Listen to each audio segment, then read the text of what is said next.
Hello everybody.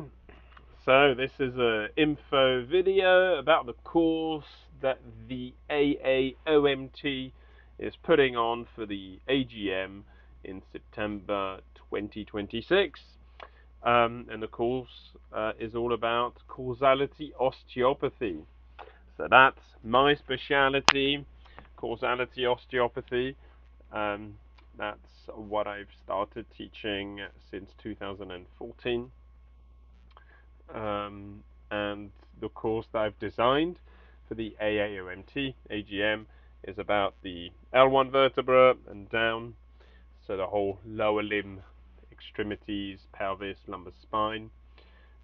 Causality osteopathy is applied to the whole body, actually, but that course was designed just for the lower limbs. Felt like in that weekend that was the best way to bring about causality osteopathy testing methodology, but in quite a short space of time. Usually that would be many weekends. So in one weekend, I felt that was the best way to deliver the principles of testing by focusing on the lower extremities.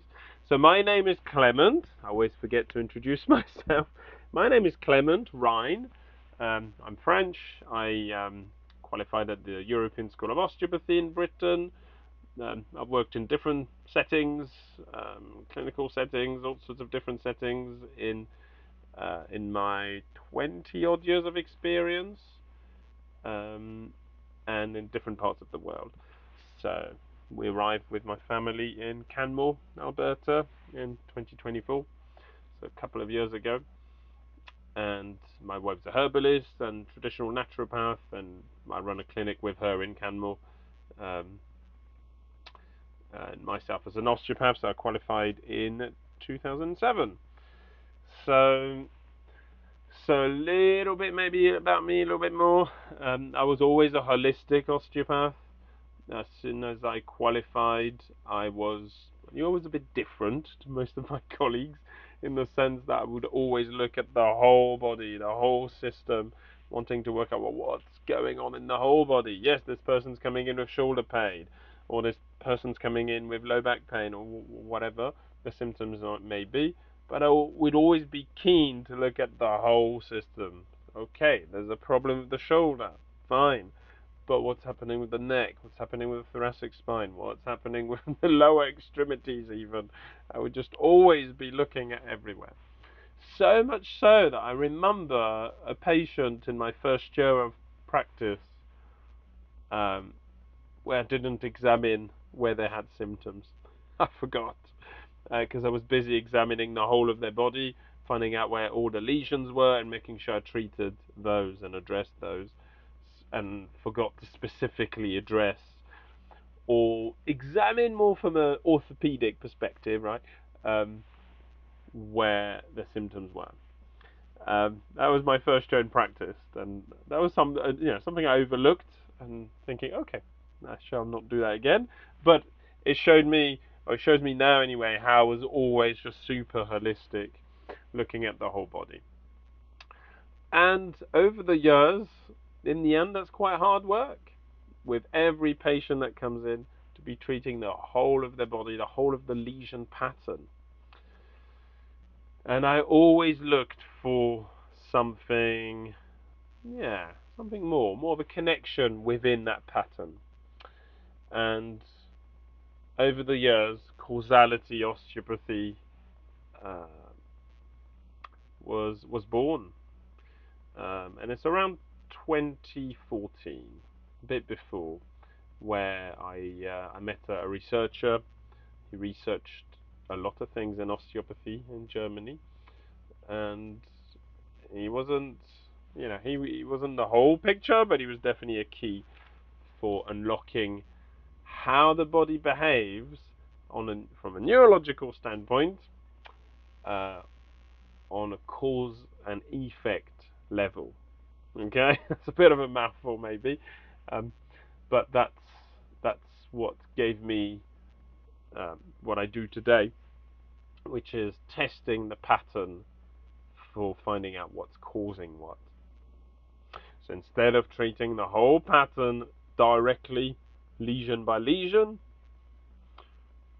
I now treat the cause of the whole pattern, so the one lesion, the causal lesion, and simply observe the whole pattern, automatically deconstruct, with the exception of one or two things usually, which is fine, but it's very different work than treating the whole pattern.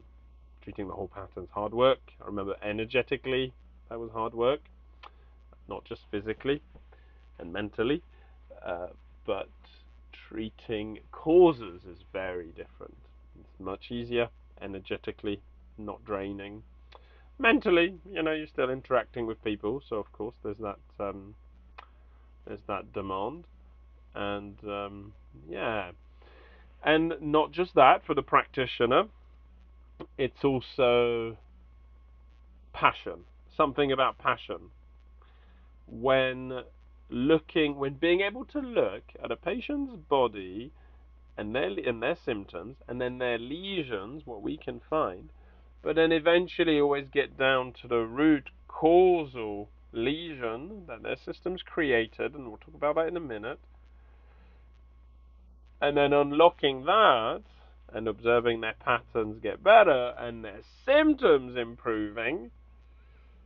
There's something about that. There's a juiciness about that which all revolves around passion. And I know for me, I was getting a little bit bored. I was starting to get a bit bored in clinic back in around 2012, until I unlocked this causality thing. This causality osteopathy, which rocked my world, and it has done ever since. Because then you get to treat real things, not compensations, which is a bit of a waste of time. If we treat compensations and we ignore the causal lesion, then the system will reinstate everything we've treated. Maybe not as bad and not as intense in the initial stages, but eventually everything comes back. So it can help. I'm not saying it doesn't help. I mean, I helped lots of people treating the whole pattern and not treating the causal lesion. It helps, but it's not efficient if things are going to come back and we're going to be treating the same things again. On a causality osteopathy level, with that approach, we never, I'm going to say hardly never, treat the same thing again. That would be the exception to the rule. Um, but yeah, from a passion perspective, that gave me a new breath of life as a practitioner, because it was, sorry, because it was finding real things. For example, we might find a causal lesion in that person's knee. Oh wow, it all comes from the knee. Yes, you've got neck issues, that's your symptoms, and yes, we can find neck tensions, but I've done my examination and I've tested different lesions against one another, and that led me to your knee. I have to treat your knee. And then the patient might go, oh, that's funny, I injured that knee 30 years ago. um, you know, and then we treat that, and then the neck pain, of course, improves. It's all guided by clinical results at the end of the day. That's what matters, I think, to everybody, patients and practitioners. It's clinical results, and I'm a super efficient, effective person. That's my personality, so of course that permeates into me as a practitioner. And I'm very impatient when it comes to clinical results. They need to happen, and they need to come in fast from the first treatment. And if there's no clinical results from the first treatment, I class that as an abnormality. Most of the time, there's cases where we're like, oh, I don't know, we'll see what we can achieve. But the bread and butter, the musculoskeletal patterns, the neck pain, low back pain, shoulder, knee pains, headaches, whatever. Um, so yeah, so when I did the shift from holistic osteopathy to causality osteopathy, something strange happened. So I was fascinated. I was like, oh my god, I'm I'm treating things that make sense. You know, it's that person's body's created that tension, and now we're unlocking it. And I'm not just treating the whole pattern, not quite knowing how things are connected from a causal perspective. 100% focused on the causes. So that became fascinating. But what was also a very interesting observation is clinical results. From day one, when I made the switch, clinical results were unrecognizable. Just people got better, much quicker. Um, the difference was outstanding. So that was an amazing, effect. But something else happened, which is quite funny. Back then, I did not have an online diary, so back then it was phone calls, text messages for patients to book into my diary. So I've never had a receptionist. I prefer being a one-man band. So it was always phone calls and text messages. And what happened is people would call me on the same day of their treatment or the next day, which I think is the same with all practitioners. When a patient that you've just treated calls you within, hours of their treatment or within a day or two, usually it's bad news. Usually something negative's happening. Something's going on. So, but when I made the switch, that wasn't the case. I would get a lot of these phone calls, but it was never bad news. It was always, oh, can you see my husband? Can you see my mother? Can you see my child? You know, and there was always me being quite anxious, going, well, yeah, but are you okay? What's going on? It's like, oh yeah, I'm great, I'm fine. You did a great job. I'm feeling great. Like, oh, okay. All right. So you're just calling to book some, one of your family members or friends or whatever. And that is funny because it took me 1 to 2 years to adapt, to not react anxiously to that phone call of like, oh my god, I've just treated them yesterday and they're calling me this morning. Oh, are they okay? To finally going, okay, I don't want to book someone else in. Okay. And that it was noticeable. Very noticeable when I made that switch. Something else noticeable, which some practitioners are concerned about, is the economics of it. From a financial perspective of like, oh, hang on, if I make people better like quickly with minimal treatments, who's going to be, booking in? Who's going to be paying the bills? So what I found is there's a big switch that happens from new patients to continuing patients. The ratio changes. The clinic, I feel, builds up quicker. There's more building of the more growth, but there's more new patients and less continuing patients. Because I've had students who have been concerned, osteopaths who've been working for decades, and some very good business people who were concerned with that. Um, but I've definitely found that not to be a concern, quite the opposite, to just help a clinic grow. So that's the causality on the whole, causality osteopathy. So what's from a more practical perspective? So causality osteopathy is all about testing, testing the body, or specifically testing the neurology.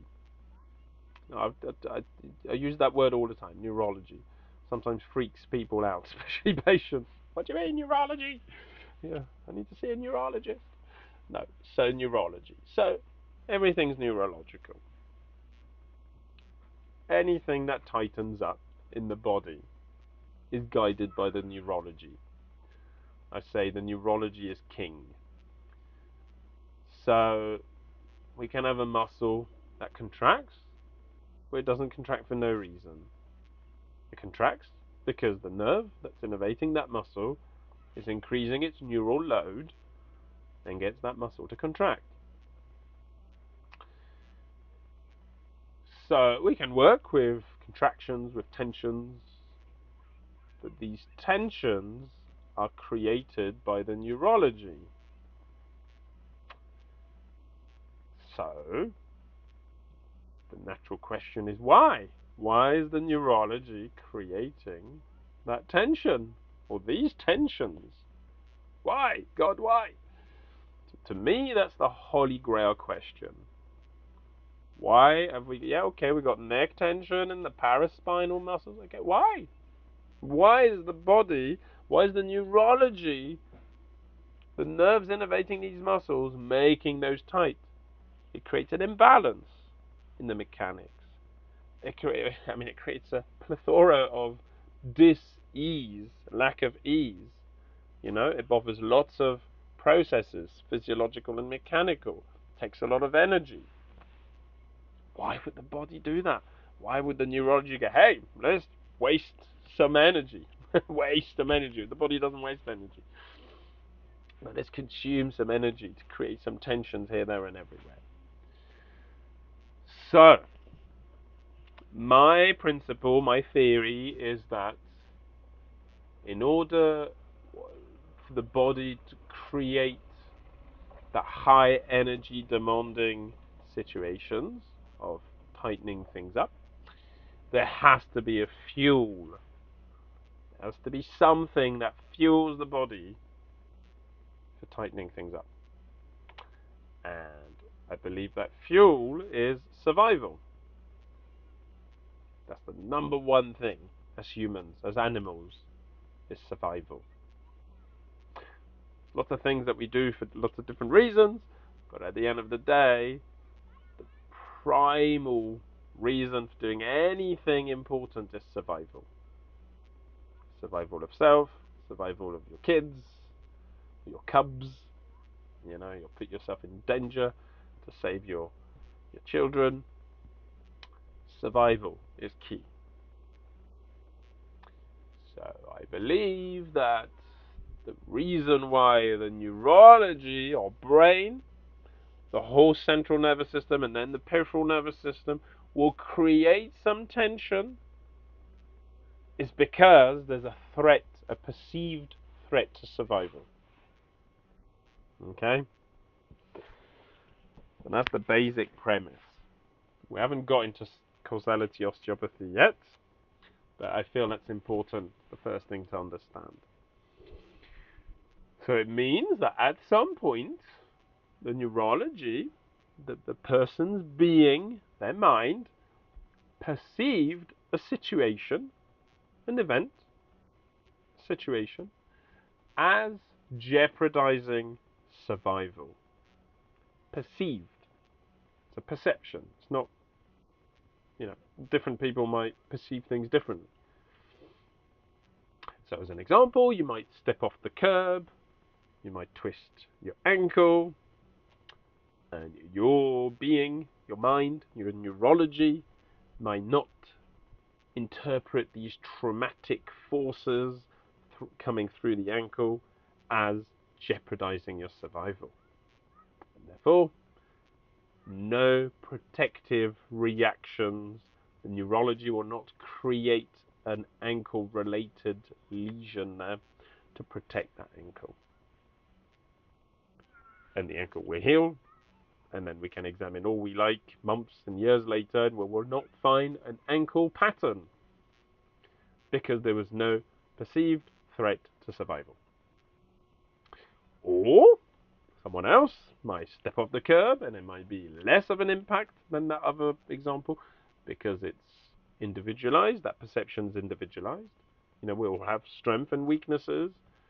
So if we have a traumatic event that's mostly involving our weakness, then we will much quicker step up into perceiving that there's a threat to survival. So anyway, that second person steps up the curve, they twist their ankle, and then neurology goes, whoa, this we're interpreting as jeopardizing our survival on this planet, and therefore we're going to create a protective reaction specifically to do with the forces that have just come in and specifically where they've come into. There's always one spot of maximum impact, let's say, and that will be the spot where the neurology creates a protective reaction. So if we take the ankle, for example, a lateral sprain of the ankle, I found through testing with Causality Osteopathy that we've got the proximal head of the fourth metatarsal. That's the most common. Intraosseous tension, we'll probably ought to speak about that in a minute. There, or cuboid, is far less common. Usually that fourth metatarsal head, proximal head of the fourth metatarsal. That's by far the most common. Cuboid, talus, fibula, and calcaneum. Far less common. All of them far less common than just the fourth metatarsal. But the point is, they may be involved, part of the whole pattern, but there is one that's governing all of them. The neurology would have created that learnt, protective, survival-based response, and it's specific to one location and one tissue. Okay.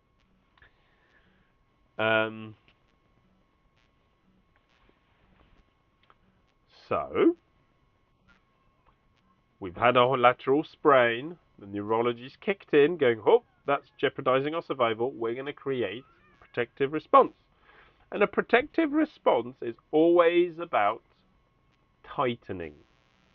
To be technical, to be nerdy, it's always about densification. So now I need to speak about the intraosseous tension I mentioned.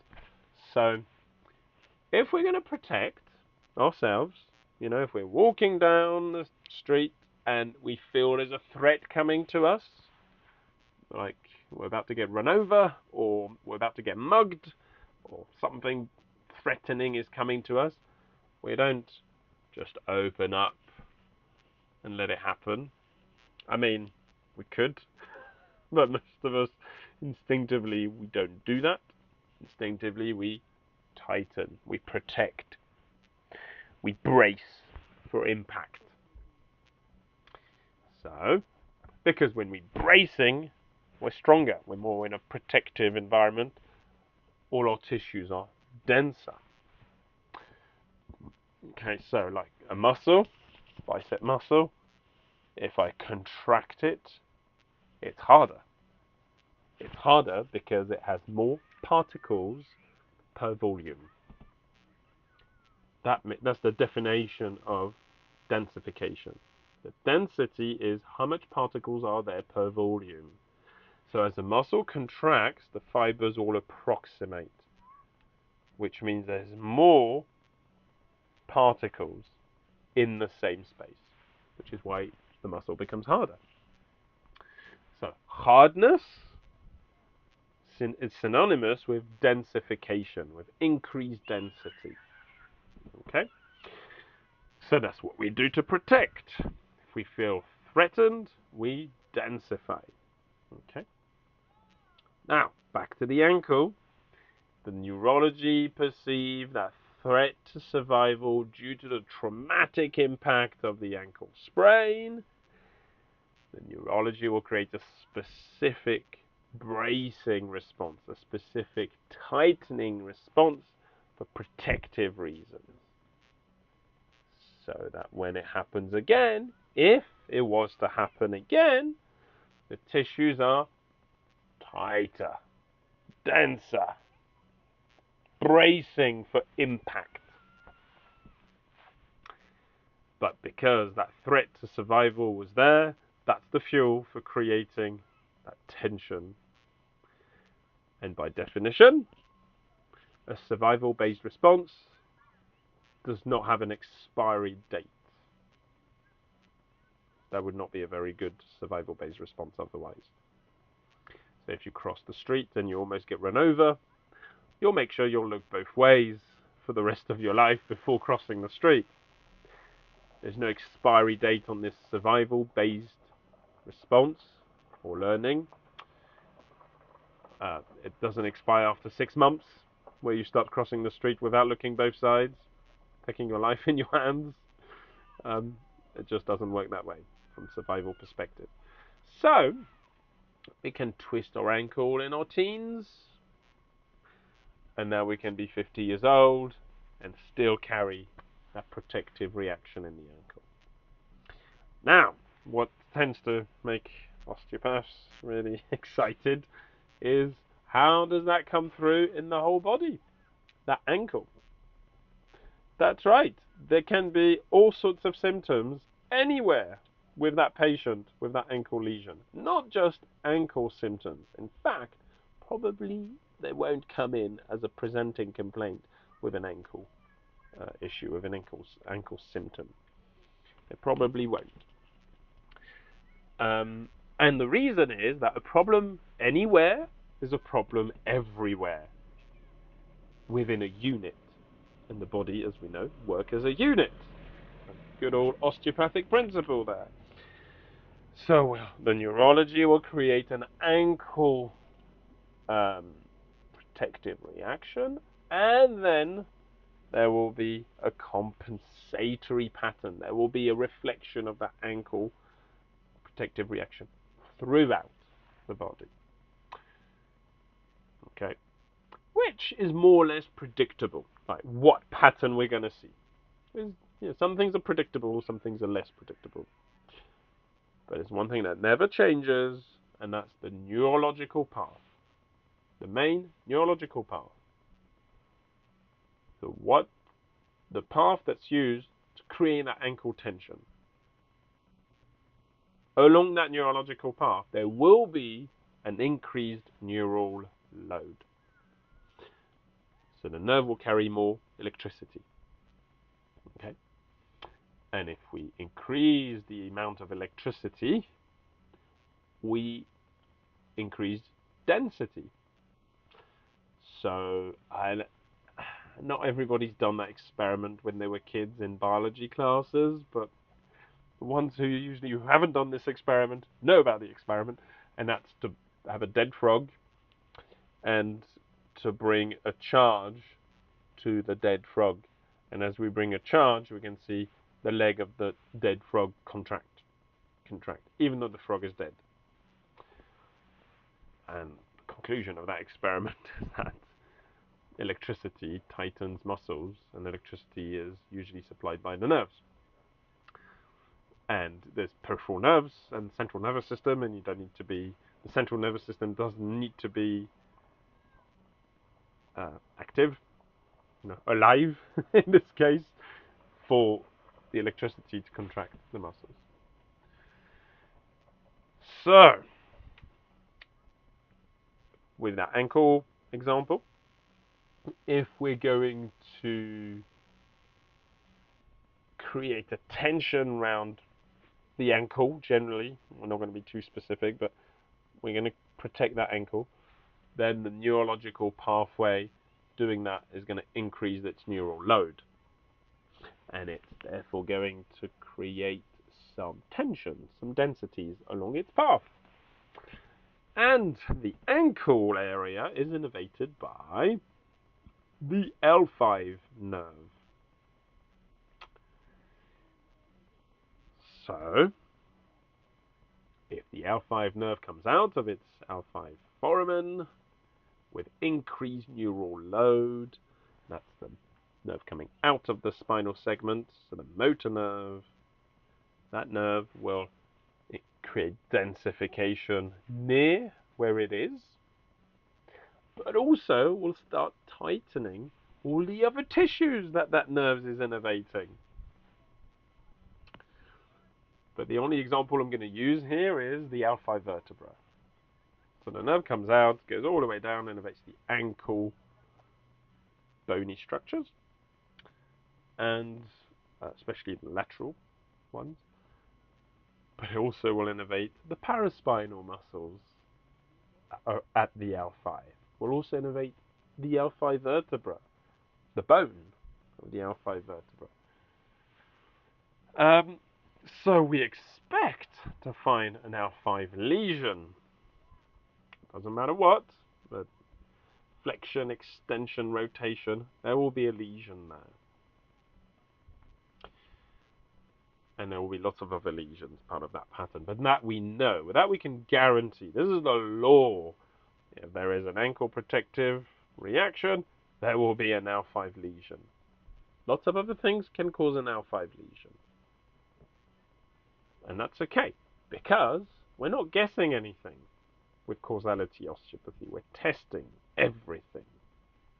We're not guessing anything, we're testing everything. That is a principle. Don't test. Don't guess, sorry. Don't guess. Test. So, if we treat and resolve that ankle tension,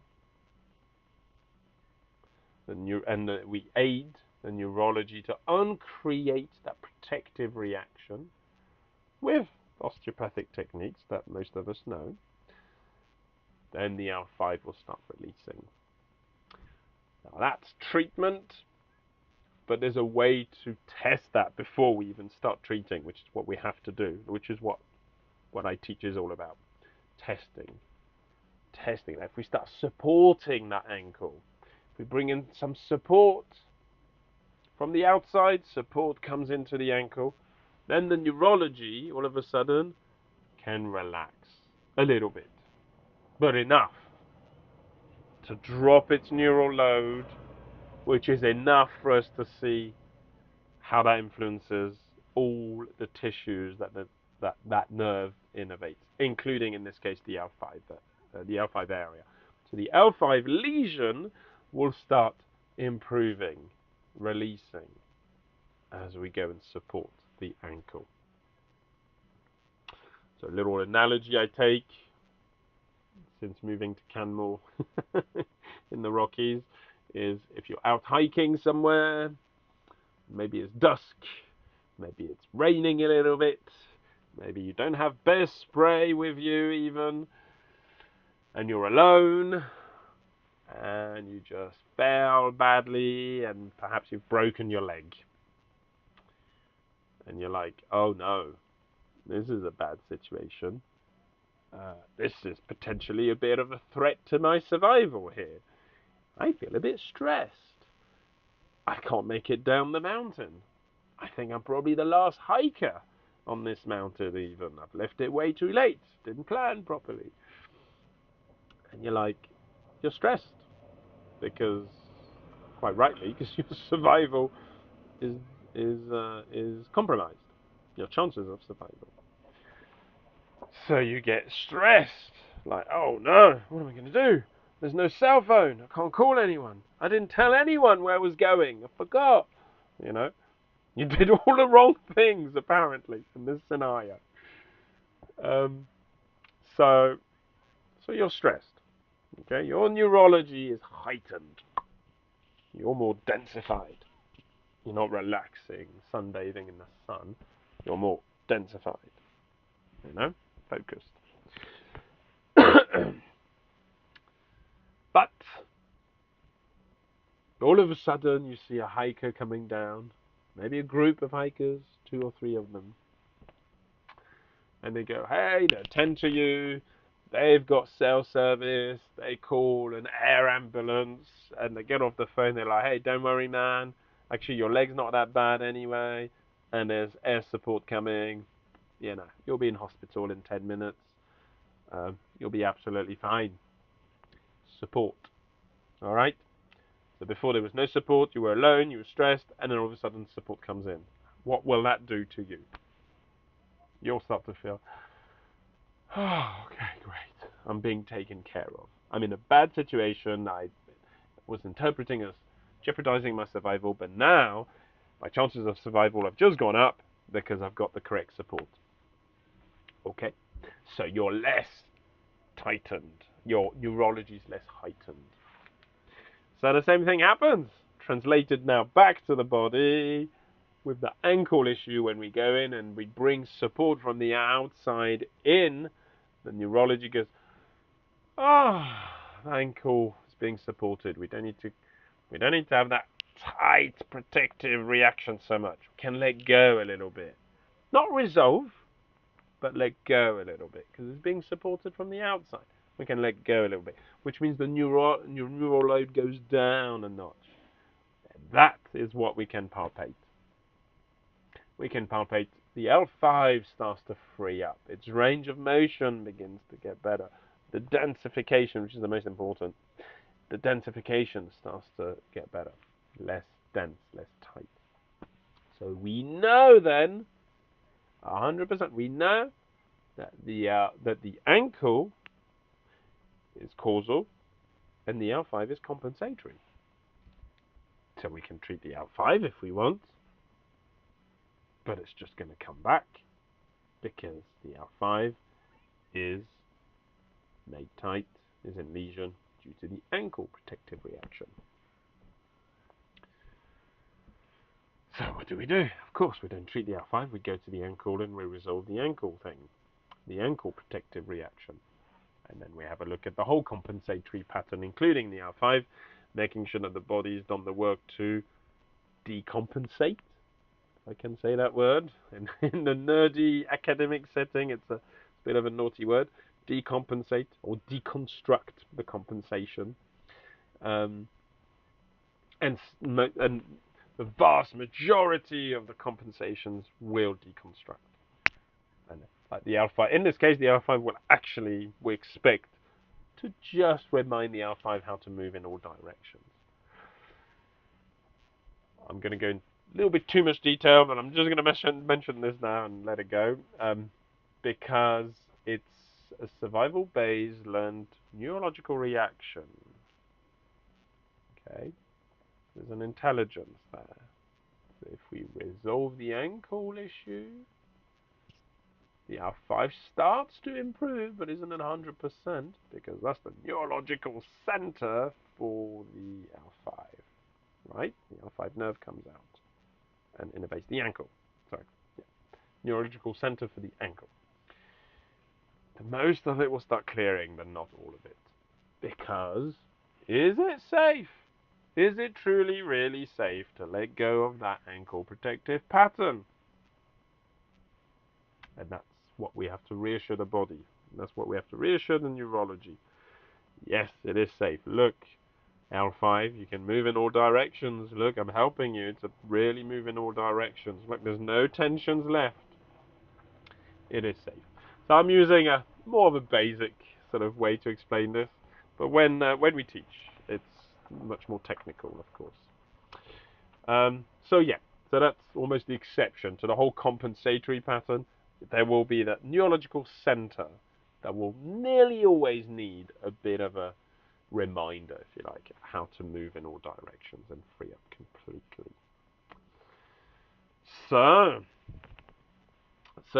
now you're seeing this, hopefully. There's a difference between this reductionist osteopathy, where that ankle pattern, for example, an ankle patient might come in with low back pain. And we have a look at the low back. If we're a reductionist osteopath, we have a look at the low back. And we see, oh, there's an L5 lesion. That L5 is stuck in flexion and right side bending rotation, or whatever. Oh, well. And what's the principle that the reductionist osteopath, the holistic osteopath, and the causal osteopath all agree with? Is that if the mechanics improves, the symptoms will improve. So where the symptoms are, there's a mechanical issue. For sure. That's the law. That's inevitable. Everybody agrees on that. You got neck pain, we'll find a mechanical issue with your neck. You've got low back pain, we will find a biomechanical issue with your low back. There are exceptions to this rule, but when you focus purely on motion, there are exceptions to the rules. I've seen them. Talking of ankles, I have one example there. A patient from Calgary, actually, who came to Canmore. I don't know why he came to see me all the way in Canmore, but he did, and had an ankle injury. Can't remember exactly, but he had to have an operation, so it was substantial. And anyway, I examined the foot and ankle, and I couldn't feel any issues Compared with his good side, I couldn't feel any issues. He had symptoms in the ankle from his trauma and his operation, but mobility-wise, it was great. He did all his physio, he did it every day. Mobility was great. So technically, that means it's free of biomechanical tensions? No, it's not.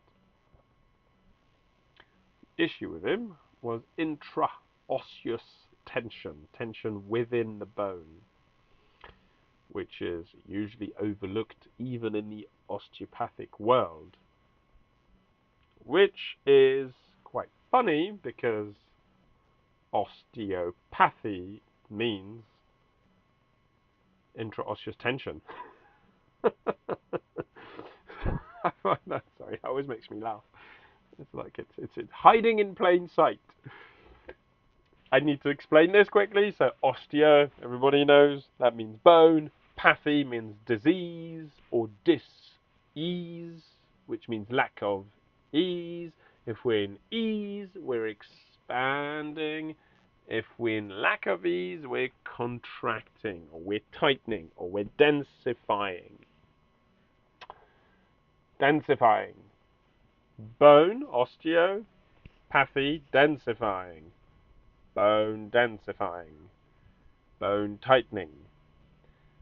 Okay. Intraosseous tension is tension within the bone. Interosseous tension is tension between two bones, so more at a joint level. Okay, so that patient had a nice intraosseous tension, which was what we spoke about here with that ankle protective reaction example anyway. So the neurology had created tension inside the bone. That was the root of that protective reaction. And that was not addressed by anybody. So the mechanics of the ankle and foot was great. No difference on either side. It's like, well, oh my god, I think it was this talus. I can't remember the exact case. But there was masses of densification within the bone, so intraosseous tension, that wasn't addressed by anybody. I did my examination. We found, yes, there's imbalances here, there, and everywhere throughout your body, but it all comes down to that ankle. Okay. So let's have a look at that ankle. Oh, look, it moves amazingly well. Of course, you've done a lot of physio on this. You're really keen to get back to trail running or whatever. But that bone, whichever bone it was, say the talus, was really dense, really tight. And when supporting that bone, the L5 started improving. And the whole pattern throughout his whole body, his neck, and everywhere else started improving. So we knew we had to treat the ankle. We knew we had to treat that densified bone. So we did. Treated that. And not surprisingly, he started improving. So improved after his operation with his physio, improved, but then he hit a plateau, which is a very common scenario, I find, hit a plateau. Then we came in, released the bone, and then started improving. Yeah, that one patient was instant, actually. He drove back to Calgary, he went grocery shopping, and in the car park he actually sent me a message saying, I'm really confused, I'm not in pain here, my foot and ankle feels amazing. So that's one example, but it's one of many, and that's it. And it's overlooking intraosseous tension. So that's something we cover in the course. It's very important. It's the basis, to be honest. I think it should be the basis of osteopathy. Intraosseous tension or density palpation, even before range of motion. But anyway. So that's that. We have events in our lives, traumatic events.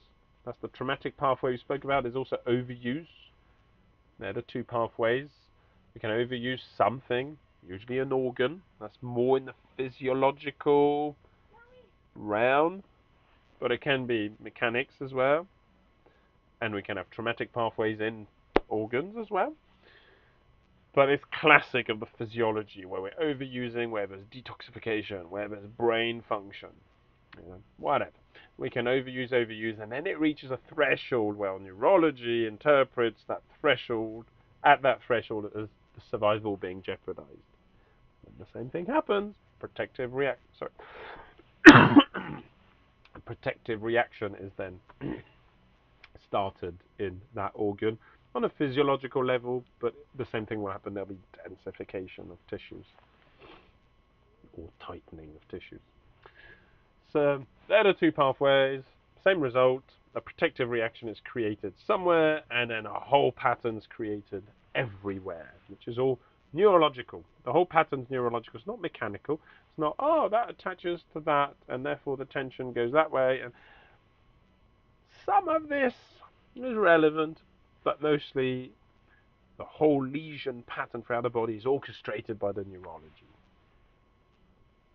And we know that because even in the lying down position we can test this, and it makes sense. That's the neurology. The brain knows what's going on everywhere all the time in our bodies. It's the brain that dictates what pattern we're going to have. And that pattern, the ankle pattern, as I said, the L5 is the law. That's inevitable. But what happens, there'll be some reflection in the neck in that pattern. Whether it's going to be the right neck, the left neck, we don't know. That's not something we can predict. We know there is going to be tension all the way up there because the problem somewhere is a problem everywhere, but we can't exactly know, oh, is it going to be on the right? Is it going to be on the left? Is it going to be C4, C5, C6, C7? We don't know. But we can test it. We can find out. Go, oh, there's a C5 tension on that right-hand side. But when we go and support that left ankle, oh, look, the tension in the C5 starts to free up. Which means that patient's neck issue that they've come in with, their neck symptoms, will most likely improve by you resolving the ankle problem. So I was talking about reductionist, holistic, and causal. So that's it. So I was using the example low back pain, and the patient is coming in with low back pain. So reductionist practitioner will go, oh look, there's an L5 lesion. Let's do something there. I'm a chiropractor, I'm going to crack it. I'm a physio, I'm going to stretch it and give rehab exercise. I'm an osteopath, I'm going to do all sorts of wonderful techniques to that L5. That's the reductionist philosophy. The holistic will be, okay, there's an L5 issue. That's the main mechanical event in the low back. Okay, but what else is going on in other places? What's going on in the pelvis, in the lower limbs maybe, what's going on up the spine, what's going on in the cranium, in the sacrum, craniosacral, what's going on energetically maybe, physiologically, psycho-emotionally, I don't know, what's going on throughout this person's body and being. That's the holistic osteopath. Having a look at, well, yeah, okay, there's a symptom in the low back, there's a mechanical disruption in the low back, but what else is going on everywhere? And the causal osteopath will have a look at what else is going on, but more importantly, assess the whole body from a cause and effect standpoint. Excuse me. Assess the whole body from a cause and effect standpoint. So nowadays, I won't even necessarily go and examine the low back. Okay, a patient comes in with low back pain, we'll end up having a look, but the primary thing is to examine the whole of their body from a cause and effect standpoint, find out where's the causal lesion, and then how that is influencing the mechanics of the low back. So, in a way, it's cutting to the chase. Like I always saw holistic osteopathy more as a shotgun technique, where you just sort of shoot and pellets go everywhere, so you just treat everything you see. Whereas causality osteopathy is more of a sniper method, finding out, okay, there's tension in the neck, in the L5, in the ankle. Well, we're not going to just shoot everything and everything in between. We're going to go specifically there, the ankle. We're going to snipe at the ankle, make sure the rest crumbles away. And it's far less work. It's less work. Causality osteopathy is more specific, and it's more effective and efficient with greater clinical results. There you go. So I think that's the gist of it all. I had a few notes written down there that I scribbled on, but I think we're good to go. The last detail I'm going to mention is what I've already mentioned a little bit, touched on. Intraosseous tension. So that's tension in the bone. And I talked about that with the L5 nerve going down and innervating different parts of bones. Some people get confused about that.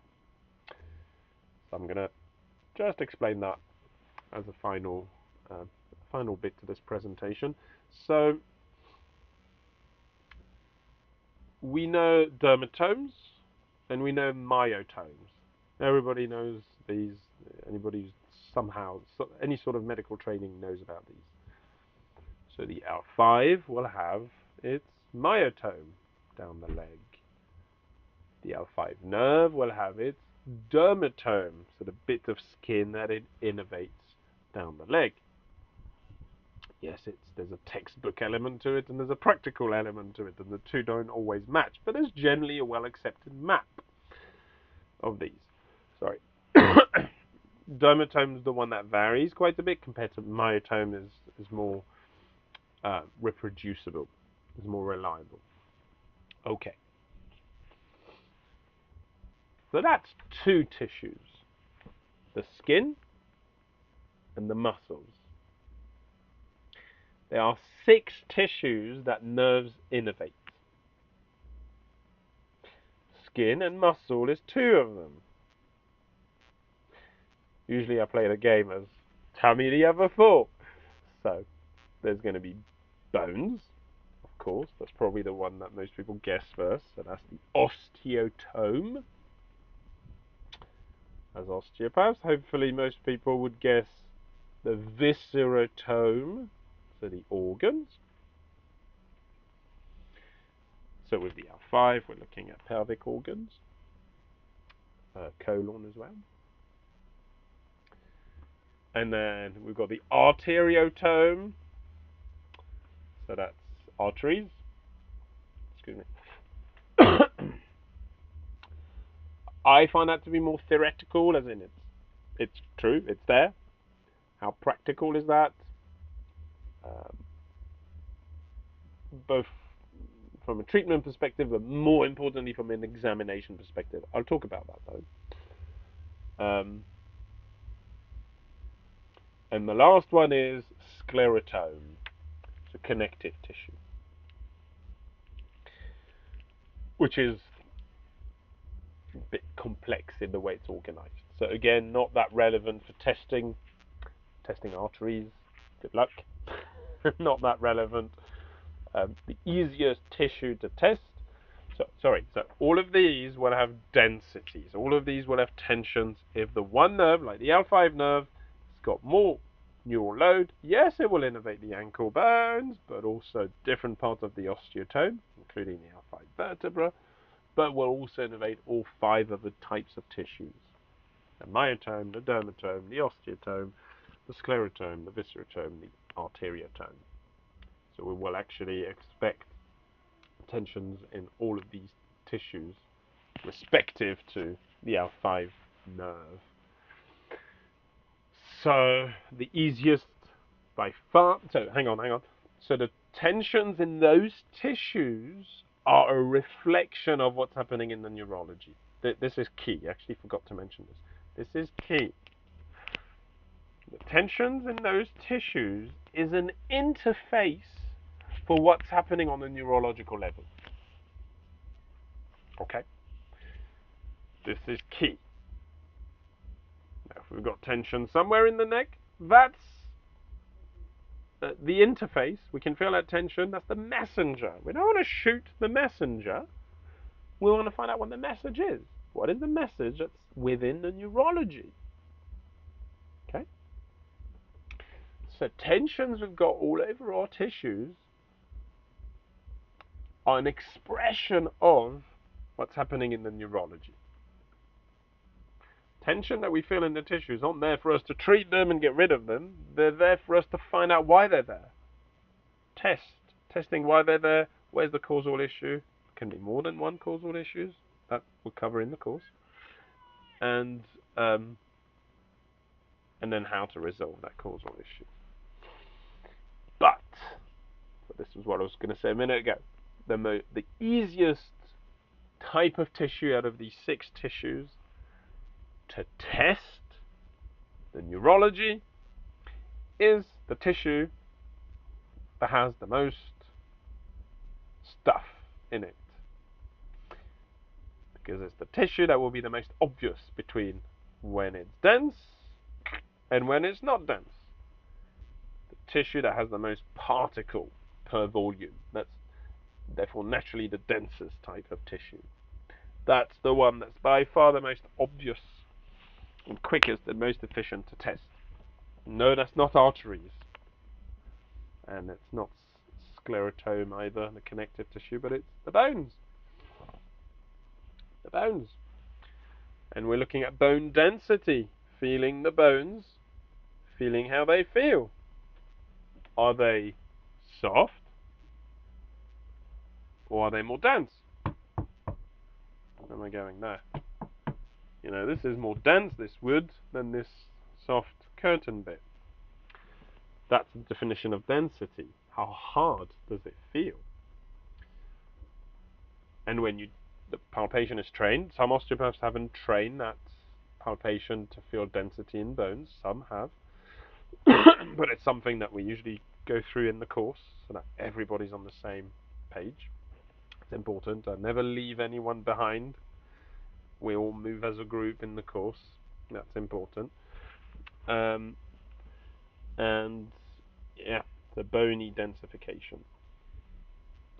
Now we can test the skin. That's something that I haven't met an osteopath yet to test the skin for skin tension. Yeah. So we'll have bony tension. We'll also have skin that can tighten. And we can feel that if we test the skin tension, we'll see a whole pattern through the skin. Out of everything I've spoken about, that's the only bit of research that's actually been published about the skin. For complicated academic reasons, which I won't go into now, but that's the only bit of research that actually has been published. The skin. And that's fine. So we can use the skin, and we can use the myotome, of course, muscles. But by far the most obvious one to work with, the most efficient, is the bony system, the osteotome. And I wonder if that's why Andrew Still called his system of examination osteopathy. I wonder. Maybe. We'll never know. But that would make sense to me. Anyway, rather than calling it the arteriopathy or dermatopathy, call it osteopathy. I don't know. Who knows? So, right, that's us done about everything I wanted to speak about the Causality Osteopathy course.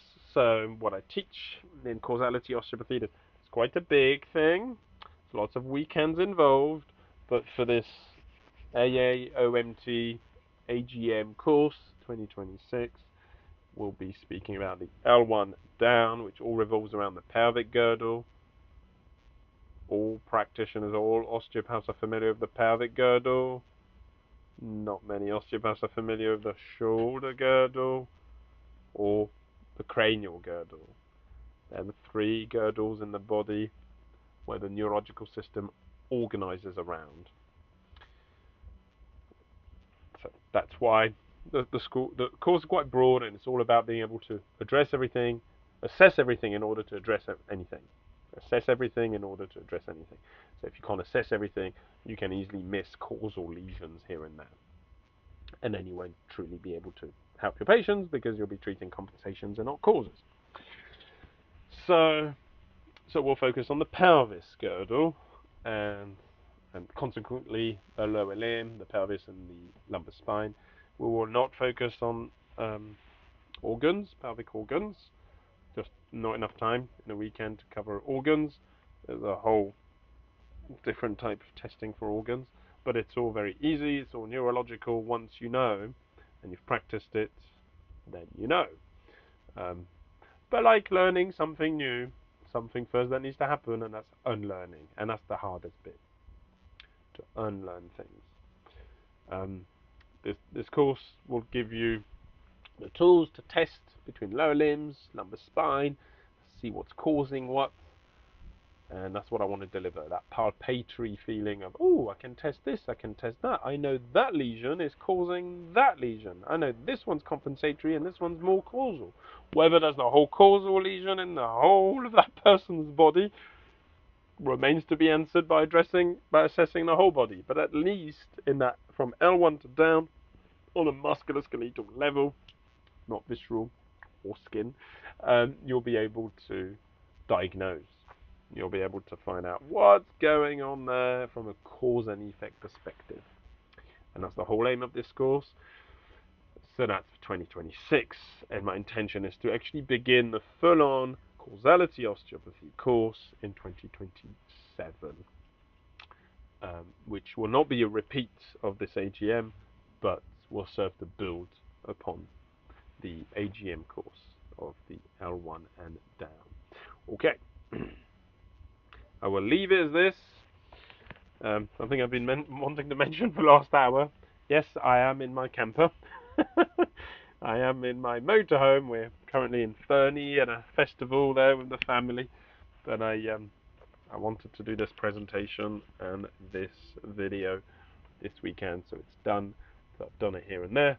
But yeah, that's why I am where I am right now. That's why the background is the way it is. Okay, I will leave it for now. Hopefully that was informative, and I hope to be taking questions and seeing you at the AGM course soon. Bye bye.